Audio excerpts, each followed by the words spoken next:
Итак, это дневник читера, часть первая.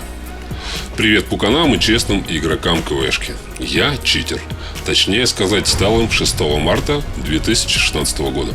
А до этого 3 года играл честно, без кача и читов.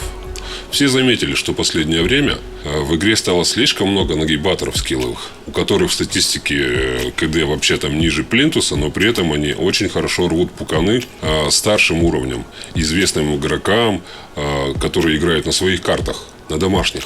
Как же очистить игру от читаков? Хотя бы на время, на некоторое. Античит в игре не работает, а разработчики, модераторы и КВшки явно не в силах в ручном режиме всех забанить. Ну, сами представляете, сколько читеров и сколько модераторов. Если верить словам продавцу читов, в игре читаков тысячи, десятки тысяч. Многих, конечно, сразу банят, таких глупеньких, которые сразу палятся. А многие из них умные и не палятся, а потихонечку играют. Античит в игре должен работать как дробилка молотковая. Без слюней и сопли. Зашел в игру с читом, сразу бан. Надо сделать так, чтобы сотрудники Absolute Soft бросили все силы на создание античита. И я попробую этому содействовать. Возможно, жертвуя своим игровым аккаунтом. Я на это согласен. Как говорится, клин клином вышибают. Реально ли играть с читом и не получить бана в игре? Ответ – да, реально. Спросив у Гугла про чит, через пару часов я уже купил его, установил и играл. Вопрос цены небольшой.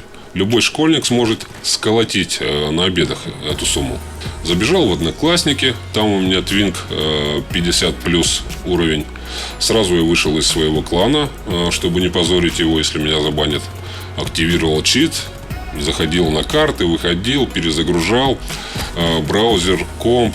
Пробовал все, чтобы меня античит забанил. Но ни в какую. Чит работает, а бана нет. Нет бана, Карл. Чит работает. Чит, конечно, стал заметно тормозить игру. Пришлось скинуть все настройки в минимальные. Да ладно. Все равно, скажем так, графика уже не имеет никакой роли, когда ты с читом играешь. Конечно, как-то вот по себе стало неудобно, что я вот и с читом. Мы на это плюнули маленько. Решил просто побегать, не портить честным игрокам игру. Решил просто последить за другими игроками. Я понял, что с помощью чита легко вычислить другого читака. Прострелы через всю карту без прямой видимости. Легко. Через деревья, листву. Когда ты стоишь за камнем или забором, но при этом противник пытается убить тебя. Это сразу понятно и видно. Стрелять через всю карту, через все скрытые и нескрытые заборы. Сразу понятно, что это читак.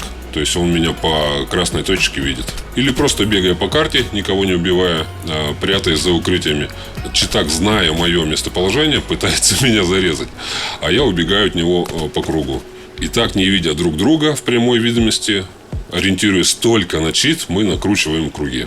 Поверьте мне, в каждом раунде в этот день, а я играл не меньше 5 раз с читом, на картах были читеры. Некоторых из них было трудно все-таки заметить. Большинство все-таки тупо палились. Но сразу было видно, что это читак. Что у меня, друзья, в планах? А в планах у меня, пока не сделают рабочий античит, который будет сразу банить читеров при входе в игру, я не буду играть.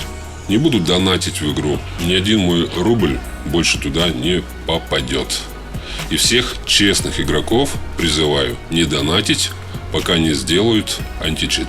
А сотрудникам игры, если чем-то могу помочь вам, пишите мне через админа группы.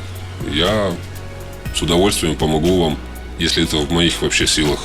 Читаки в игре – это плохо. Надо с ними как-то бороться. Пока все. До скорых встреч. Ждите продолжения.